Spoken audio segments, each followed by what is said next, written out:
Hello students, आज हम इस क्लास में हम सीखेंगे ऊप्स का एक और इम्पॉर्टेंट फीचर डेटा हाइडिंग और डेटा एनकैप्सुलेशन। सो डेटा हाइडिंग, यदि क्लास के सभी मेंबर फंक्शन व मेंबर वेरिएबल प्राइवेट डिक्लेयर है तो हम उन्हें क्लास के बाहर एक्सेस नहीं कर सकते हैं। तो पहले वाले वीडियो में हमने देखा था किस प्रकार हम क्लास क्रिएट कर सकते हैं और उनके ऑब्जेक्ट बना के उनके एक्सेस कर सकते हैं। परंतु यदि हमारे मेंबर फंक्शन व मेंबर वेरिएबल यदि प्राइवेट डिक्लेयर है तो हम उससे क्लास के बाहर डिक्लेयर एक्सेस नहीं कर सकते हैं। तो C++ का यह गुण डेटा हाइडिंग कहलाता है तथा ऊप्स में इसे डेटा एनकैप्सुलेशन कहते हैं तथा ऊप्स में इसे क्या कहते हैं हम, डेटा एनकैप्सुलेशन। और डेटा एनकैप्सुलेशन से तात्पर्य है डेटा को एक यूनिट में बाइंड करना। तो डेटा एनकैप्सुलेशन से तात्पर्य है सभी क्लास के सभी एलिमेंट को एक ही यूनिट में बाइंड कर देना। इस प्रकार हम क्लास के मेंबर को दूसरी क्लास से या अदर प्रॉपर्टीज से प्रोटेक्ट कर सकते हैं। जैसे हमने एक प्रोग्राम लिखा, हैश इंक्लूड क्लास बनाई हमने, इसमें हमने दो वेरिएबल डिक्लेयर किए और हमने यहाँ पे ध्यान से देखे तो हमने पहले वाले क्लास में हमने यहाँ पे पब्लिक लिखा था। तो पब्लिक से तात्पर्य हुआ कि यह वॉइड इनपुट और वॉइड आउटपुट दोनों के दोनों क्लास के बाहर हम एक्सेस कर सकते हैं। परंतु इस प्रोग्राम में हमने यहाँ पर पब्लिक नहीं लिखा है, अर्थात यह सभी मेंबर क्लास के प्राइवेट हो गए हैं और हम इसे क्लास के बाहर यूज़ नहीं कर सकते हैं। तो जब हम इस प्रोग्राम को चलाएंगे तो यह प्रोग्राम हमें एक एरर डिस्प्ले करेगा। वह यह बताएगा कि इनपुट फंक्शन और आउटपुट फंक्शन को हम एक्सेस नहीं कर सकते हैं। अतः हमने लिखा, देखो, उपरोक्त क्लास में वेरिएबल आई जे व इनपुट और आउटपुट फंक्शन प्राइवेट डिक्लेयर है जिन्हें हम क्लास के बाहर यूज़ नहीं कर सकते हैं। अतः यह मेंबर दूसरी क्लास से प्रोटेक्ट हो गए हैं। अतः यह प्रोग्राम एरर डिस्प्ले करेगा।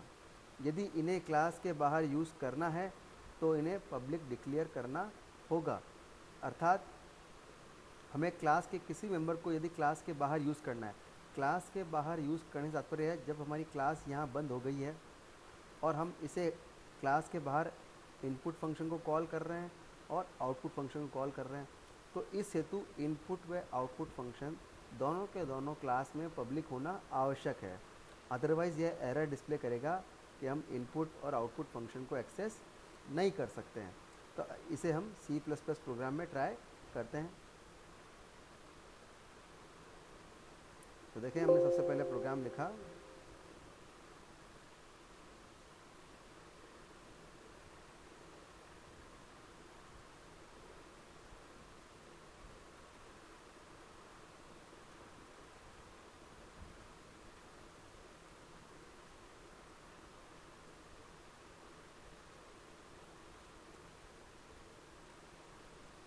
हमने आई और जे और इनपुट आउटपुट किसी को भी पब्लिक डिक्लेयर नहीं किया है।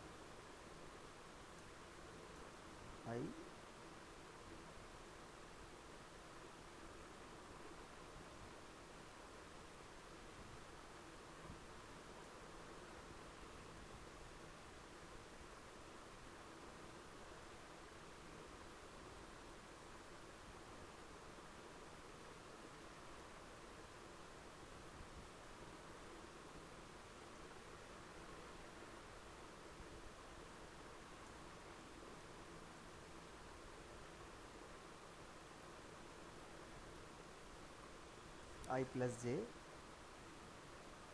और हमने क्लास को बंद कर दिया। अब हमने वॉइड मेन बनाया और इस बार हमने क्लास का ऑब्जेक्ट बनाया मैथ्स एम और इसी ऑब्जेक्ट के द्वारा हम क्लास के मेंबर को एक्सेस कर सकते हैं।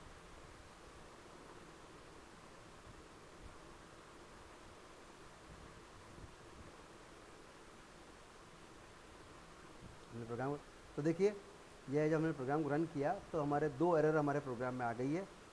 अब हम एंटर करते हैं तो देखिए हमारी एरर कह रही है maths input is not accessible and maths output is not accessible because वो प्राइवेट डिक्लेयर है। तो अब यदि क्लास के मेंबर प्राइवेट डिक्लेयर हो तो हम उसे क्लास के बाहर यूज़ नहीं कर सकते हैं। तो इस तरह से हमने हमारी क्लास को प्रोटेक्ट कर दिया। अब यदि हमें इनको यूज़ करना है तो हमें वॉइड इनपुट वॉइड आउटपुट के पहले पब्लिक लिखना होगा, अर्थात उन्हें पब्लिक सेक्टर में डिक्लेयर करना होगा। अब हमने पब्लिक लिख दिया है तो वॉइड इनपुट और वॉइड आउटपुट पब्लिक हो गए हैं, जिन्हें हम क्लास के बाहर एक्सेस कर सकते हैं। तो हम प्रोग्राम को रन करते हैं। तो देखिए प्रोग्राम रन हो गया और हमारा इनपुट फंक्शन कॉल हुआ। अब कोई एरर नहीं आ रही है और प्रोग्राम हमारा आउटपुट आ गया। तो C++ का यह गुण डेटा हाइडिंग कहलाता है तथा ऊप्स में इसे हम डेटा एनकैप्सुलेशन कहते हैं। और डेटा एनकैप्सुलेशन तात्पर्य है डेटा को एक यूनिट में बाइंड करना, जिससे कि क्लास के मेंबर प्रोटेक्ट हो सके बाहरी एनवायरनमेंट या वातावरण से।